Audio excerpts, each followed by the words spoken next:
Hauntings, horror fans. It's so nice to be back with you all. After my computer broke a few weeks ago, I just knew that my old computer was not going to be able to handle all of the podcast things that I needed to do to be able to make these episodes happen. So super excited to be back after a few weeks off, and I'm excited this week because we're taking a little bit of a different spin on the typical podcast episode that we have on this podcast. Instead of dissecting a movie and going into all of that fun stuff, we're actually going to talk about one specific actor because today would be his birthday. So happy birthday, Vincent Price. This episode is all about actor Vincent Price, just kind of his life, his career in the horror industry, and him just more as a person.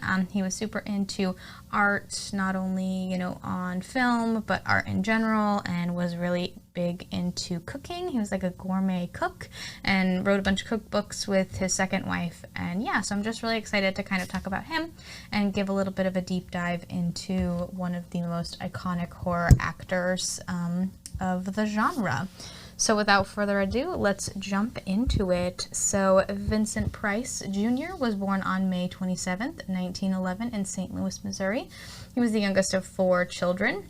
His father was president of the National Candy Company, and his grandfather invented Dr. Price's baking powder, which was the first cream of tartar based baking powder, and basically secured the family's fortune. So this allowed Vincent Price Jr. to go off and go to decent education and all of that stuff. He attended St. Louis Country Day School and Milford Academy in Milford, Connecticut.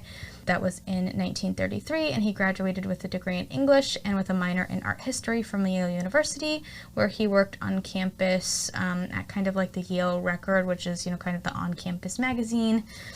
After teaching for a year, he attended schooling in London, hoping to get a master's degree in fine arts, and that was where he kind of fell in love with the theater. He was drawn into the theater, started doing acting, and knew that he didn't really want to do anything else besides that. So his acting career began in London in 1935, performing with Orson Welles' Mercury Theater. And then in 1936, Prince appeared as Prince Albert in the American production of the play Victoria Regina, which starred Helen Hayes as the role of Queen Victoria. So it's basically a whole play about Queen Victoria and her life. And of course, if you know anything about kind of the royal history in that part of the world, Prince Albert was Queen Victoria's husband, and so he had a very prominent role in that show, playing her husband. So then, he kind of went on to do acting and things like that, and some of the biggest horror films that he was in was House of Wax. And so House of Wax came out in 1953 and is an American period mystery horror film directed by Andre de Toth, and it was actually a remake of Warner Bros. Mystery of the Wax Museum, which came out in 1933. The film stars Vincent Price as a disfigured sculptor who repopulates his destroyed wax museum by murdering people and using their wax-coated corpses as displays. It premiered in New York on April 10th, 1953, and had a general release to the rest of the world on April 25th. So House of Wax was actually the first color 3D film that a major American studio kind of released, and it premiered 2 days after Columbia Pictures' film Man in the Dark, which was the first, major black and white film to be released in 3D. So good on them for being able to release it in 3D in color, I guess, and I think that it would be so great to go back or like to go to the theater now and see the original House of Wax in color. That'd be so amazing. So then in 1971, it was widely re-released to theaters in 3D with like a full advertising campaign, and newly stuck prints of the film were used for that. Another major re-release occurred during the 3D boom in the early 1980s, and then in 2005, Warner Bros. Released a remake of the film, but the plot's really different from that one. The 2005 is much more of a slasher, and it has a very interesting cast. It's got like Chad Michael Murray and Paris Hilton. It's super great. Like, I would definitely recommend giving it a watch, but if you're expecting the same kind of vibe from the Vincent Price one, you're gonna get a little bit of a different story. And so then in 2014, the Vincent Price film, not the 2005 film with Paris Hilton, but the Vincent Price film was deemed culturally, historically, or aesthetically significant by the Library of Congress and was selected for preservation in the National Film Registry. So kind of the plot of the film is this Wax sculptor Henry, played by Vincent Price's character, is horrified to learn that his business partner Matthew, played by Roy Roberts, plans on torching their wax museum to collect on the insurance policy. Henry miraculously survives a fiery confrontation with Matthew and reemerges some years later with a museum of his own.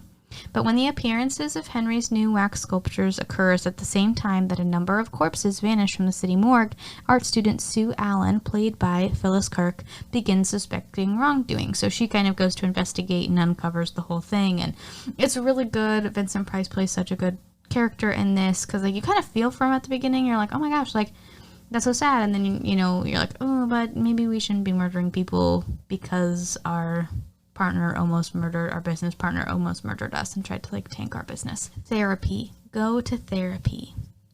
So the next film we're going to talk about is The Fly, which released in 1958, and it's an American science fiction horror film and the first installment of the Fly film series. It was produced and directed by Kurt Newman and starred David Haidson, Patricia Owens, and Vincent Price, and then also Herbert Marshall. The screenplay by James Colville was based on the 1957 short story of the same name by George Langland. So the film tells the story of a scientist who is transformed into a grotesque creature after a common housefly enters unseen into a molecular transporter, which he was experimenting with, and as a result, their atoms combined, and it produced this like human-fly hybrid thing. Super creepy looking. Love the creature in this one. It's the special effects are really cool. The film was released in CinemaScope and in color by 20th Century Fox, and it was followed by 2 black and white sequels, Return of the Fly and Curse of the Fly, and the original film was remade in 1986 by director David Cronenberg. So kind of the plot line of this one is when scientist Andre Daumbray, played by Al Haidson, tests his matter transporter on himself, a housefly makes its way into the transportation chamber and things go horribly wrong. As a result, Daumbray's head and arms are now on that of the insect.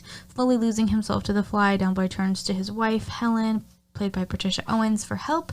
But when tragedy strikes, Daumbray's brother, Vincent Price, and Inspector Schross, played by Herbert Marshall, are forced to pick up the investigation and kind of figure out exactly what happened and all of that interesting stuff. And then the last kind of big piece we'll talk about is The Tingler, which we talked a little bit about in the House on Haunted Hill episode, which was another big Vincent Price film. If you've not listened to that episode, I highly recommend it. It's also a really great film. We're not going to get into it much because we did a whole episode on it already, but that was another Vincent Price one, and I have done that one on the podcast. So if you haven't listened, go back and find that because it's pretty good.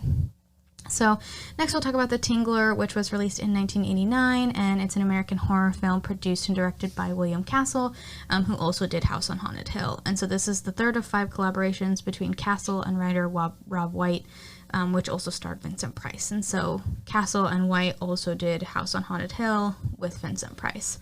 The film tells the story of a scientist who discovers a parasite in human beings called a tingler, which feeds on fear. The creature earned its name by making the spine of the host tingle when the host is frightened. In line with other Castle horror films, including Macabre and, of course, House on Haunted Hill, Castle used gimmicks to sell the film. The tingler remains most well known for the gimmick called Perceptol. It's a vibrating device that they would put in some movie theater chairs, which activated with the on-screen action, and so it would make that, like, the whole chair kind of vibrate and would stimulate that spine tingle vibration. And so it was really, I would love to go back in time and go to one of the theaters where they had that and just experience it, because I bet it would be terrifying but also amazing. So The Tingler received mixed reviews and is generally considered as a camp cult film. So kind of the, bigger summary on that one is Dr. Warren Chapin, played by Vincent Price, has made a surprising discovery. The spine-chilling sensation that people get when scared is due to a parasite that he dubs the tingler. Chapin concludes that in extreme circumstances, prolonged fear can cause the creature to damage a person's spine or even cause death if the victim can't scream, a theory that Oliver Higgins, played by Philip Coolidge, uses to deadly effect on his wife, Judith Evelyn. Soon the tingler that killed the woman is on the loose, since, it's kind of a parasite, so once that host dies, it kind of needs to find another host. So it's looking for someone else to bother. So next we'll talk about these these pieces that Vincent Price did with Roger Corman, and Roger Corman kind of was given the rights to a lot of Edgar Allan Poe works, which is really interesting. And so we'll talk a little bit about Roger Corman before we get into that stuff. He's an American film director, producer, and actor. He has been called the Pope of pop cinema and is known as a trailblazer in the world of independent film. Many of Corman's films are based on works that have already established critical reputation, much like the Edgar Allan Poe films that he did. So Corman mentored and gave a start to many young film directors such as Francis Ford Coppola, Ron Howard, Martin Scorsese, Jonathan Demme, Joe Dante, and James Cameron, along with a couple of others, and was highly influential in the new Hollywood filmmaking movement of the 1960s and 70s. He also helped to launch the career of actors like Peter Fonda, Jack Nicholson, Dennis Hopper, Bruce Stern, Sylvester Stallone, Diane Ladd, and William Shatner. And Corman has occasionally taken minor acting roles in the films of directors who started with him, including The Silence of the Lambs, The Godfather Part 2, Apollo 13, The Manchurian Candidate, and Philadelphia. And so, in the 1960s, director/producer Roger Corman made several Edgar Allan Poe movies, nearly all starring Vincent Price, collectively known as the Corman-Poe cycle. I love these movies. They're considered B-movies, but they're awesome. I'm a huge Edgar Allan Poe fan, so seeing a lot of these either brought to life, or there's a couple that kind of are just influenced by the work, or like the one that he did of the they collaborated on. I did of The Raven is supposed to kind of take place after the Raven comes tapping on the chamber door, and so they're really cool. Would definitely encourage you to check them out if you're an old English nerd like me. So the history of the Corman-Poe cycle, so a little bit of backstory again into that is, so the American International Pictures, originally known as the American Releasing Company, was formed in the 1950s and focused on movies catering to a teen audience. And so Roger Corman and Alex Gordon were the principal producers kind of within that company, I guess you could say. And according to the AIP publicity department, the winning formula for a successful motion picture was what they dubbed the Peter Pan syndrome. So it's the fact that a younger child will not watch anything that an older child will watch, an older child will not watch anything that a younger child will watch, a girl will watch anything a boy will watch, but a boy will not watch anything that a girl will watch.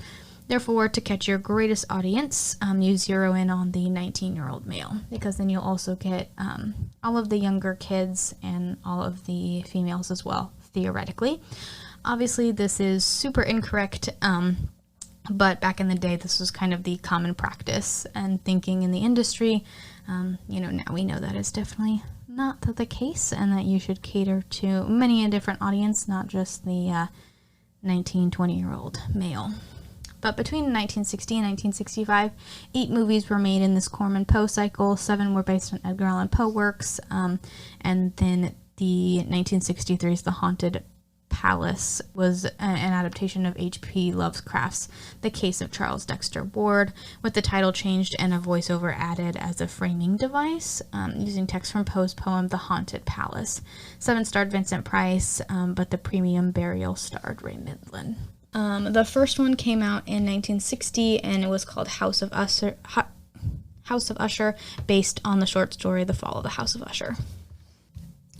So the House of Usher stars Vincent Price as Roderick, who plays kind of the older brother in the film. And so the storyline is that Philip Winthrop calls upon his fiancée Madeline Usher at her family home. His presence is unwelcome, especially to Madeline's brother Roderick. Roderick explains that the Ushers are cursed, suffering from hereditary physical defects. By Madeline marrying Winthrop, this would only likely continue the affliction. It soon becomes clear that something sinister is afoot, not only due to Roderick's determination to prevent Madeline from leaving, but also due to the evil that seems to lurk in the house itself. So this one's really good if you know anything about kind of the story, The Fall of the House of Usher. There's a narrator who goes to visit his friend Roderick, and Roderick and his sister Madeline are very sick. They think that Madeline ends up dying and they bury her in the family tomb. She claws her way out because she is not dead, comes back and essentially scares her brother to death, and then in addition finally succumbs to whatever illness it was that they had. And while the narrator is exiting their family mansion, it crumbles to the ground and like falls into this lake next to the house. Super interesting. I would definitely give this one a watch. Vincent Price does a really good job playing Roderick, and just kind of that jerk, pompous jerk kind of a role, which he plays really well in a lot of his films. You see that kind of style a lot in House on Haunted Hill, where he just thinks that he's smarter than everyone else and better than everyone else. And then in 1961, they released The Pit and the Pendulum. So The Pit and the Pendulum, like I said, was released in 1961. The plot is that in 1547 Spain, Englishman Francis Bernard visits the castle of his brother-in-law Nicholas Medina, played by Price, to investigate the mysterious disappearance of his sister Elizabeth. Nicholas and his younger sister Catherine offer a vague explanation that Elizabeth died from a rare blood disorder 6 months earlier. Nicholas is evasive when Francis asks for specific details, and Francis vows not to leave until he discovers the truth behind his sister's deaths. So Francis again asks about his sister's death during dinner, and the family physician, Dr. Leon tells him that his sister died of a massive heart failure, literally dying of fright. Francis demands to see where Elizabeth died. Nicholas takes him to the castle's torture chamber. Nicholas reveals that Elizabeth became obsessed with the chamber's torture devices under the influence of the castle's heavy atmosphere. After becoming progressively unbalanced, she locks herself into an Iron Maiden and died after whispering the name Sebastian one day. Francis basically refuses to believe the story. He's like, that's not true. Francis tells Catherine that Nicholas appears to feel definite guilt regarding Elizabeth's death. In response, Catherine talks about how Nicholas's traumatic childhood. Their father was Sebastian Medina, a notorious agent of the Spanish Inquisition. When Nicholas was a small child, he explored the forbidden torture chamber where his father, also played by Price, entered the room with his mother Isabella and Sebastian's brother Bartolomeo. Hiding in the corner, Nicholas watched in horror as his father repeatedly hit his brother with a red hot poker, screaming adulterer at him. After murdering his brother, Sebastian began torturing his wife slowly to death in front of their son, which of course, didn't realize that Nicholas was watching, but he was. So Dr. Leon later informs Catherine and Francis that Isabella was not tortured to death. Instead, she was entombed behind a brick wall while still alive. He explains the very thought of premature internment is enough to send your brother into convulsions of horror. Nicholas fears that Elizabeth may have been tombed up prematurely. The doctor tells Nicholas that if Elizabeth Medina walks in the corridors of the castle, it's her spirit, not her living self. Nicholas believes that his late wife's vengeful ghost is haunting the castle. Elizabeth's room is the source of loud commotion, now ransacked and her portrait slashed. Her beloved harpsichord plays in the middle of the night. One of Elizabeth's rings shows up on the keyboard. Francis accuses Nicholas of planting the evidence of Elizabeth's hauntings as an elaborate hoax. Nicholas insists that Francis open his wife's tomb, and they discover Elizabeth's petrified corpse frozen in a position that suggests she died screaming after failing to claw her way out of her sarcophagus. And at this point, Nicholas faints. So that night, Nicholas is kind of on the verge of insanity and hears Elizabeth calling to him. He follows her ghostly voice down into her tomb. She rises from her coffin and pursues Nicholas into the torture chamber, where he falls down a flight of stairs. As Elizabeth gloats over her husband's unconscious body, her lover and accomplice, Dr. Leon, appears. They had plotted to drive Nicholas mad so that she could inherit his fortune in the castle. Leon confirms that Nicholas is gone, his mind destroyed by terror. Elizabeth taunts her unconscious husband, and he begins laughing hysterically while his wife and doctor recoil in horror. Believing him to be Sebastian, he replays the events of his mother and uncle's murders. Nicholas seizes Elizabeth, repeats his father's promise to Isabella to torture her, and gags and places her in the Iron Maiden. He overpowers Dr. Leon, believing him to be his, the uncle or the brother, however you want to picture it, and Leon falls to his death into the pit while trying to escape. So Francis, having heard Elizabeth's screams, enters the dungeon. Nicholas also confuses Francis for the brother or the uncle, whatever you want to say, and knocks him unconscious. He straps him to a stone slab located directly beneath a huge razor-sharp pendulum. The pendulum is attached to a clockwork apparatus that causes it to descend fractions of an inch after each swing. Closer to Francis's torso, Catherine arrives just in time with one of the servants, and after a brave struggle, Nicholas falls to his death, and Francis is removed from the torture device, bleeding but still alive. As they leave the torture dungeon, Catherine vows that no one shall enter that room again. They slam and lock the door shut. The last scene shows that Elizabeth is still alive, trapped in the Iron Maiden. So this one's really good. It kind of gives the, like, House on Haunted Hill vibes a little bit, with kind of the, like, little twist at the end. Definitely different from the Pit and the Pendulum story that Edgar Allan Poe wrote, but still super great, and just, yeah, 10 out of 10. Next, we'll talk about Tales of Terror, which came out in 1962. And so this one is kind of 3 shorter stories. So the first is Morella, which is the story of this woman, Lenore Locke, who travels from Boston to be reunited with her father. Vincent Price is his character. In his decrepit and cobwebbed mansion, she finds him drunk, disordered, and depressed. He refuses her company initially, insisting that she killed her mother, Morella, during childbirth. Lenora then discovers her mother's decomposing body on a bed in the house. Lenora cannot return to Boston and remains in the house to care for her father. His feelings soften toward her when he learns that she has a terminal illness. But one night, Morella's spirit rises and kills Lenora in revenge for her pregnancy death. Morella's body is then resurrected, becoming as whole and as beautiful as she was in life. This is in exchange for Lenora's, which is now decomposing where Morella had lied. Morella strangles her horrified husband as a fire breaks out in the house, and then Morella and Lenora return to their original bodies.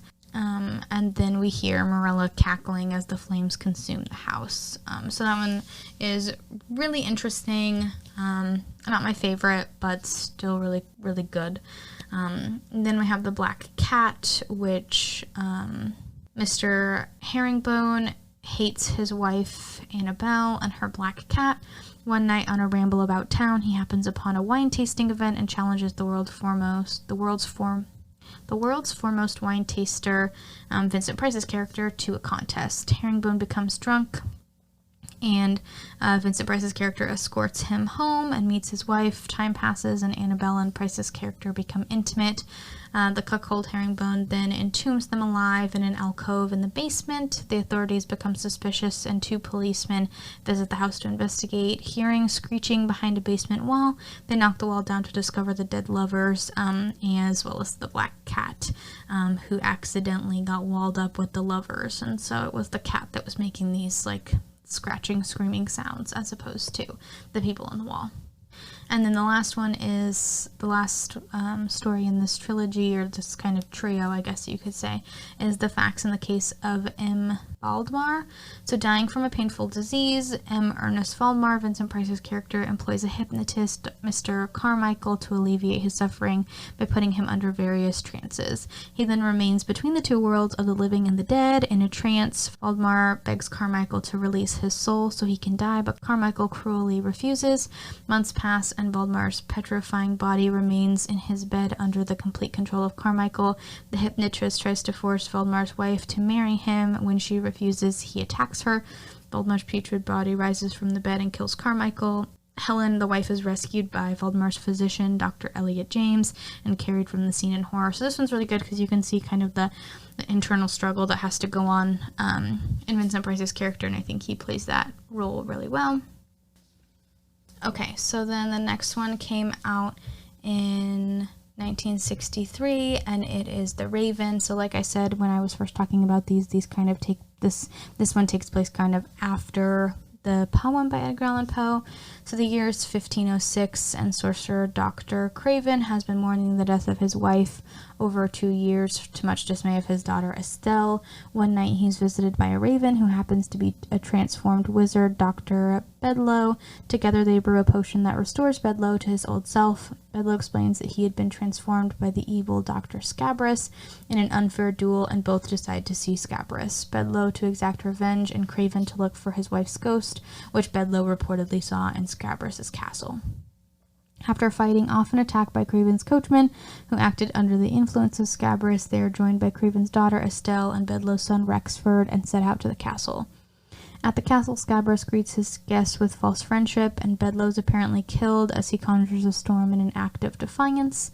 At night, however, Rexford finds Bedloe alive and well, hiding in the castle. Craven, meanwhile, is visited by a tormented Lenore, his wife who is supposedly dead, who is revealed to be alive and well, having faked her death 2 years ago to become Scabrous' mistress. As Craven, Estelle, Rexford, and Bedloe try to escape from the castle, Scabrous stops them, and they are imprisoned. Bedloe panics and begs Scabrous to turn him back into a raven rather than torture him. He then flees the dungeon by flying away. Craven is forced to choose between surrendering his magical secrets to Scabrous or watching his daughter be tortured. Bedloe secretly returns and frees Rexford, and together they aid Craven. Craven and Scabrous sit facing each other and engage in a magic duel. After a series of attacks, counterattacks, and insults, during which Scabrous sets the castle on fire, Craven defeats Scabrous. Lenore tries to reconcile with him, claiming that she had been bewitched by Scabrous, but Craven rejects her. Craven, Bedloe, Estelle, and Rexford escape just as the castle collapses on Scabrous and Lenore. And then in the final scene, Bedloe, still a raven, tries to convince Craven to restore him to human form. Craven tells him to shut his beak and says to camera, "Quoth the raven, nevermore." Next, we'll talk about The Haunted Palace, which also came out in 1963, and this one was based on the poem The Haunted Place, as well as H.P. Lovecraft's novel The Case of Charles Dexter Ward. So it's like a kind of combined one. And this one's really interesting. So the plot is in 1765, the inhabitants of Arkham, Massachusetts are suspicious of strange phenomena surrounding the grand palace that overlooks the town. They suspect the palace's owner, Joseph Kerwin, is a warlock. So after a young girl wanders up to the palace in a trance-like state, she's led by Kerwin and his mistress Hester down into the dungeons. The girl is subjected to a strange witch whirl in which an unseen creature rises up from a covered pit. The townspeople observe the girl wandering off, and they storm the palace to confront its owner. Though the girl appears unharmed, the townspeople surmise that she has been bewitched to forget what happened to her. They drag Kerwin out to a tree where they intend to burn him alive.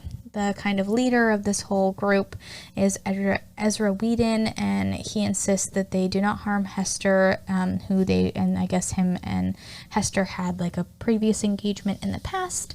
And before being burned alive, Kerwin puts a curse on Arkham and its inhabitants and their descendants, promising to rise from the grave and take his revenge.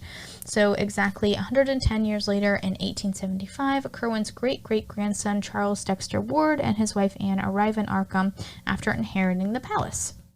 They find the townsfolk hostile toward them, and they're disturbed by the horrific deformities that affect many of Arkham's town people. Charles is surprised by how well he seems to know the palace and is struck by a strong resemblance to the portrait of Kerwin. He and Anne meet Simon, the palace caretaker, who persuades them to stay at the palace and to forget the townspeople's hostility. Charles becomes more and more obsessed with the portrait of Kerwin and at times seems to change his personality.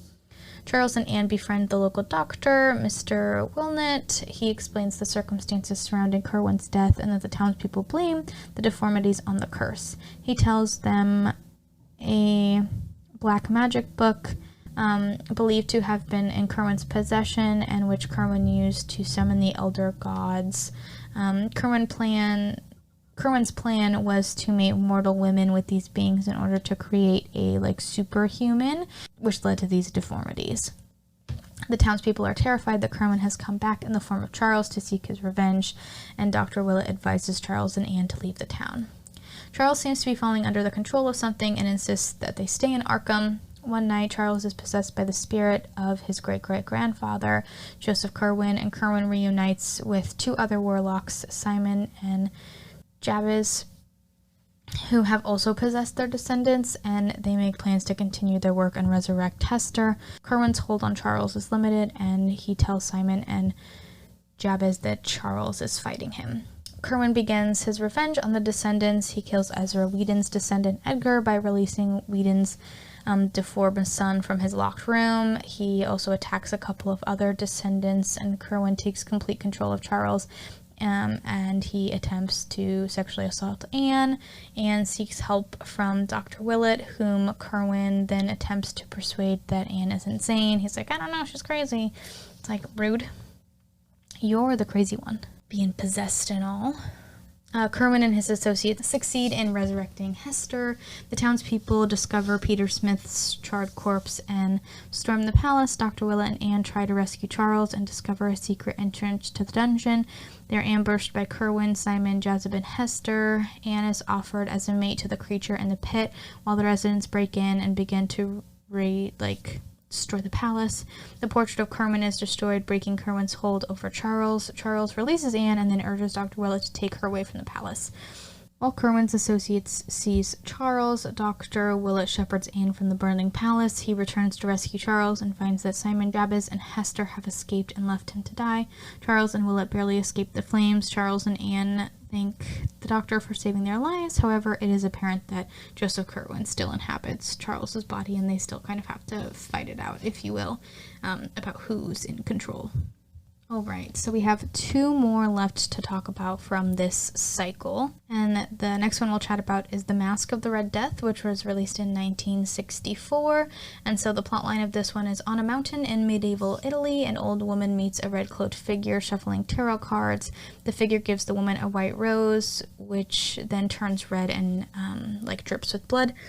Prince Prospero, a Satanist, visits the village over which he holds dominion and is angrily confronted by 2 poor starving villagers. Upon discovering the old woman who encountered the red figure infected with a deadly plague known as the Red Death, Prospero orders the village to be burned. He abducts these 2 villagers as well as their lovers and one of their daughters, and sends out invitations to his castle to the local nobility. At the castle, the daughter Francesca is finely dressed and tutored in etiquette by Prospero's jealous consort Juliana, and gathered nobility are entertained by a pair of dancers. When one of the dancers accidentally knocks over a goblet of wine, one of Prospero's guests, Alfredo, hits her. Juliana expresses her wish to Prospero to initiate it into a satanic cult, and that night Francesca is terrified to discover Juliana and Prospero lying in a hypnotic state in one of Prospero's rooms. So the other 2 villagers that he ran into when he got to the town are being held prisoner within the castle. The castle guards teach them armed combat so they can fight to the death against one another as entertainment for the nobility, which they refuse to do. Juliana performs a ritual in the black room where her and Prospero were lying together, pledging her soul to Satan. She gives Francesca the key to the cell and tells her to leave, so that she can free the 2 other villagers, one of them being her father. During their escape, they fight and kill 3 guards, but are recaptured by Prospero, who points out to Francesca how her father and Gino have sinned. At first, Prospero summons Gino and the father. He has them choose daggers to cut themselves with. One of the daggers is coated with poison.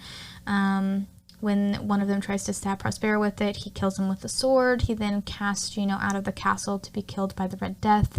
In the woods, Gino encounters the red-cloaked figure who presents him with tarot cards, which he says represents mankind. In the black room, Juliana undergoes her final initiation ceremony, drinking from a chalice and suffering hallucinations of figures who stab her as she lies on an altar. Awakening from her dream, Juliana proudly declares herself the wife of Satan, but hears Prospero's voice telling her there's more. She wanders out through different colored rooms and is attacked and killed by a falcon. As the nobles gather around her body, Prospero comments that Juliana is now married to Satan. It's very intense. The remaining villagers come to Prospero's castle, intending to beg for sanctuary. Prospero hears the villagers' plea and orders them to go away. When they tell him that unless he helps them, they will die, he orders his soldiers to shoot down the villagers with crossbows, deliberately only sparing one small girl. And then there's this whole other kind of subplot line which we talked about. So the dancer that was hit, so there's this person, Hop Toad, enraged by Alfredo's striking of Esmeralda, the dancer, persuades Alfredo to wear an ape costume to this masked ball that Prospero's throwing, where Prospero has instructed that no one is to wear red. In the guise of the ape's trainer, Hop Toad humiliates Alfredo in front of the assembled guests by tying him to a lowered chandelier and raising him above the crowd. He soaks Alfredo with brandy and fatally sets him on fire before fleeing. Outside the castle walls, Gino returns to Francesca, and again they encounter the red-cloaked figure. The figure tells him not to enter the castle and promises that he will send Francesca out to him soon. During the ball, Prospero notices the entry of the mysterious red-cloaked figure. He and Francesca follow the figure through the colored rooms into the black room, where Prospero believes the figure to be an ambassador of Satan. He asks to see the figure's face, but the figure does not show it. The ball becomes a dance macabre as the figure causes all the nobles to die of the Red Death and their corpses dance. Prospero asks for Francesca to be spared and given the same high status in hell that he believes he himself will receive. The figure sends Francesca outside, and she sadly kisses Prospero before leaving. The red-cloaked figure then revealed that he is not a servant of Satan, proclaiming that death has no master. Prospero rips off the figure's red mask to reveal his own blood-splattered face beneath. The figure is the Red Death personified. Prospero's attempt to flee through the now infected crowd, but his red cloak self is always in front of him. The Red Death finally corners Prospero in the black room, and after noting that Prospero's soul has been dead for a long time, kills him. The Red Death is seen playing with his tarot cards with the girl who had escaped the massacre of the remaining villagers. Other similarly cloaked figures then gather around him, each wearing different colors: white, yellow, orange, blue, violet, and black. They discuss amongst themselves the people each of them had claimed that night.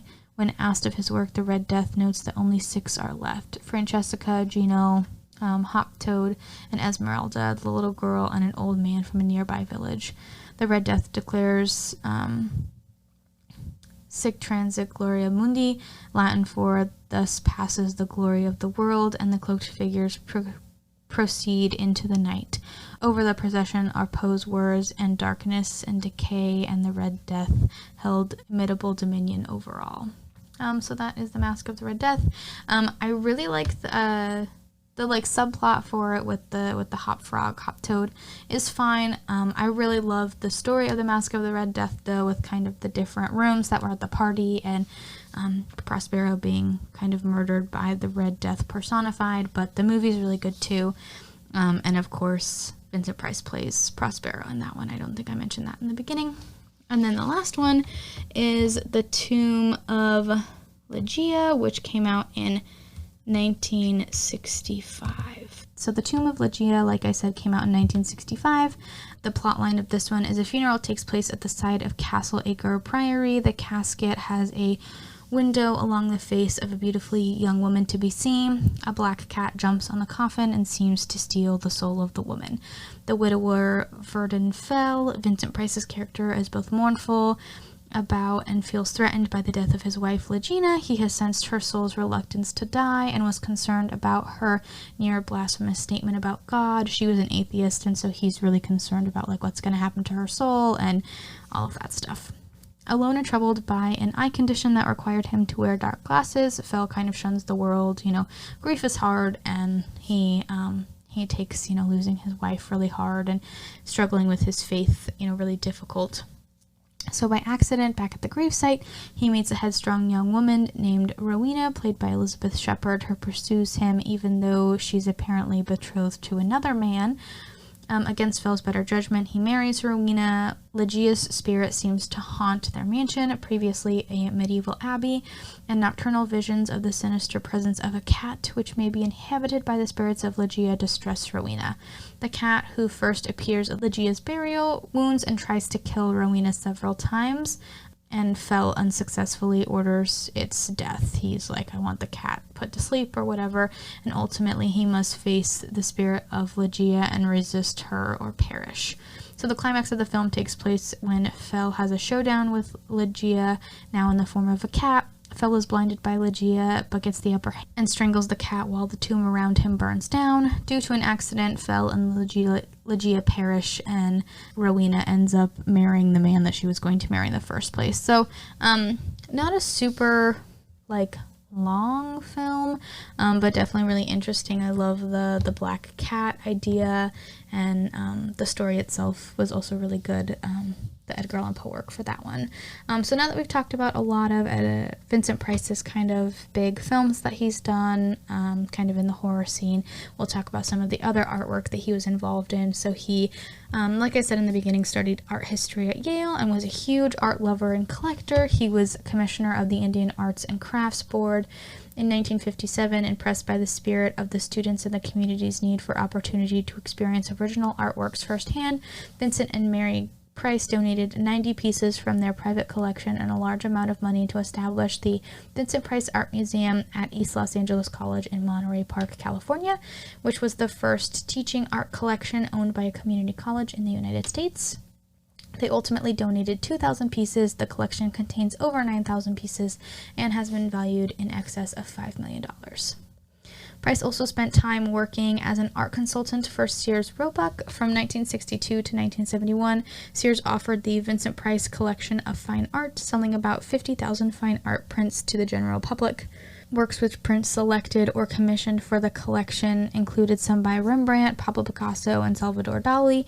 Public access to fine art was important to Price, who, according to his daughter Victoria, saw the Sears deal as an opportunity to put his populist beliefs into practice to bring art to the American public. In the 1960s, portraits painted by Charles Byrd, King of Native Americans, were secured for Jacqueline Kennedy's White House restoration. Through the efforts of Vincent Price, these 5 paintings were paid and donated to the White House collection by Sears Roebuck. Price amassed his own extensive collection of art, and in 2008, a painting bought for $25 by a couple from Dallas was identified as a piece from Price's collection, painted by leading Australian modernist Grace Crossington Smith, and was given a modern value of $45,000. So, super big in the art scene. He thought it was really important to kind of get that kind of art history out there, and I think that was just a really enjoyable kind of, I don't want to say hobby for him, because he was definitely really passionate about it, but yeah, so I thought that was really cool. And then another thing that Price loved to do was cooking. He was actually a gourmet cook. He authored several cookbooks with his second wife, Mary. These include The Treasury of Great Recipes in 1965. Mary and Vincent Price present a National Treasury of Cookery in 1967. Mary and Vincent Price's Come Into the Kitchen cookbook, a collector's treasury of America's great recipes in 1969, and then Cooking Price-Wise with Vincent Price in 1971. I really want to get my hands on these cookbooks. I've never looked them up yet to see how much they cost. I should actually do that real quick. Vincent Price cookbook. Okay, so they're really not that expensive. This one's $50, but it looks like you can get them. This must be a first edition. It's almost $500. But yeah, I definitely want to get all of the Vincent Price cookbooks one day, because I think that'd be super good. I'm not a terrible cook. I just don't really enjoy cooking, but I think that having something like this would kind of push me to do that. But that is what I have for today's episode. Thanks so much for sticking this out with me. I know it's a little bit of a different format, kind of a different theme, but I'm a huge Vincent Price fan, and so just wanted to kind of have this episode about him for his birthday. When I realized that his birthday fell on a Friday, I was like, we have to do it, and today would be his 111th birthday. So happy birthday, Vincent Price. Thanks so much for all you did for the horror industry and horror acting and the art community, and I just really love your work. And definitely, if I could pick those, that question of if you could invite 5 people dead or alive to a dinner party, who would it be? I definitely think that Vincent Price would be on that list, but I'd invite him over before the dinner party to help cook for the dinner party. Is that rude to ask your guest to help you prepare dinner? I think he'd be okay with it. But I'd just love to pick his brain about different art, and yeah, I just think that he'd be a super great person to hang out with. And yeah, I hope that everyone enjoyed today's episode. If you did, please go to Apple Podcasts and give us a like and a follow or subscribe or whatever it's called on there. I guess Apple is the platform that really helps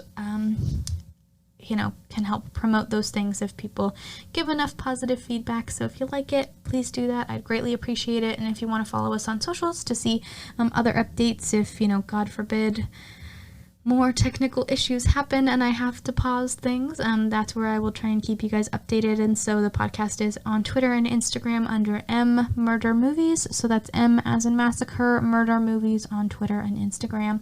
I hope you enjoyed today's episode. Super excited to be back with you all. And next week we will be back with a normal, film, dissect, fun facts, cast, all of that good stuff. So I can't wait to see you all again next week, and I hope that everyone has a lovely week or weekend or whatever they're listening to this, and remember to stay safe and stay spooky.